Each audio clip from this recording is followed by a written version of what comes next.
حضور حج کے موقع پر عام دنوں میں بھی مسلم عوام خانہ کعبہ میں مقام ملتزم پر چیخ کر خدا تعالی کے حضور رحمت کے لیے دعائیں کرتے ہیں۔ کون سا مقام ملتزم کیا گیا تھا؟ مقام ملتزم جو خانہ کعبہ کے ساتھ دروازہ ہے۔ اچھا ٹھیک ہے، تو مقام ملتزم کہتے ہیں۔ مقام ابراہیم تو میں نے پڑھا تھا، مقام ملتزم سمجھ گیا۔ پر چیخ کر خدا تعالیٰ کے حضور رحمت کے لیے دعائیں کرتے ہیں، لیکن وہ اب اس کو اپنے سامنے کر لیں، لیکن وہ رحیم و کریم ہونے کے باوجود اب تک مسلم اقوام پر ناراض ہے۔ اچھا، آخر اس کی کیا وجہ ہے؟ آپ کا کیا خیال تھا کہ چیخنے سے آواز پہنچ جانی چاہیے تھی؟ وہ یہی کمی رہ گئی تھی؟ آپ نے جو تناظر پیش کیا ہے اس سے معلوم ہوتا ہے کہ پہلا دوسری جگہ جو جتنی بھی دعائیں ہو رہی ہیں ان میں تو سوچا جا سکتا ہے کہ دل میں کرتے ہوں، مخفی آواز سے کرتے ہوں، اس لیے خدا کو خبر نہ ملی ہو، لیکن بیٹھے باب ملتزم کے پاس اتنا چیخنے کے باوجود خدا کو آج تک نہیں اطلاع ملی کہ یہ خیر چاہ رہے ہیں؟ یہ سوال ہے نا آپ کا۔ صبح نے تو اس کا حل پہلے سے فرما دیا ہے۔ ایک جگہ اونچی آواز میں صحابہ تکبیر کہہ رہے تھے، شور سب بنا ہوا تھا، تو اللہ رسول نے فرمایا کہ آہستہ کرو، خدا کو ڈرا نہیں ہے جسے آواز بھی پہنچتی، دل میں بھی بات کرتے تو اللہ کو پہنچ جاتی ہے۔ تو اونچی آواز جو ہے وہ لوگوں کے دکھانے کے لیے ہو سکتی ہے، یا اپنی بے اختیاری کے نتیجے میں بعض دفعہ اونچی آواز ہو جاتی ہے۔ اس کا قبولیت عدم قبولیت سے کوئی تعلق نہیں۔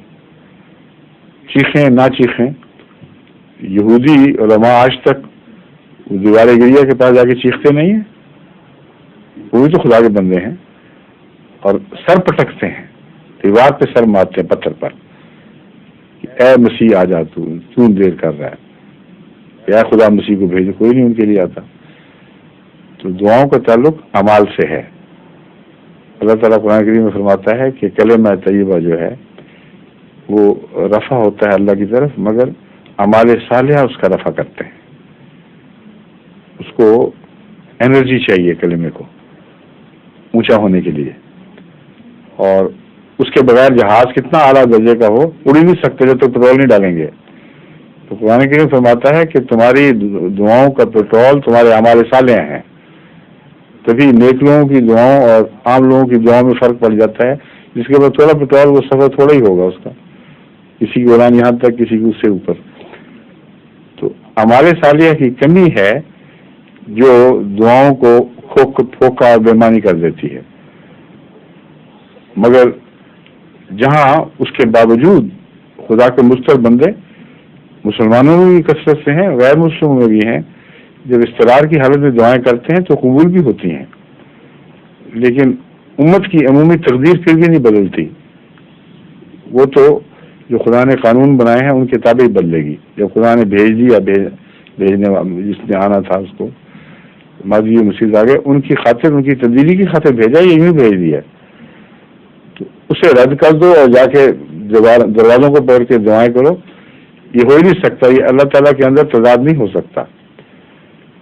جب اس نے معین رستہ کھول دیا، وہ باب جو کھلا ہے اسی میں داخل ہوں گے تو فیض پہنچے گا، اور ہر دوسرے دروازے کو پکڑیں گے تو ان کے لیے بند ہی رہے گا۔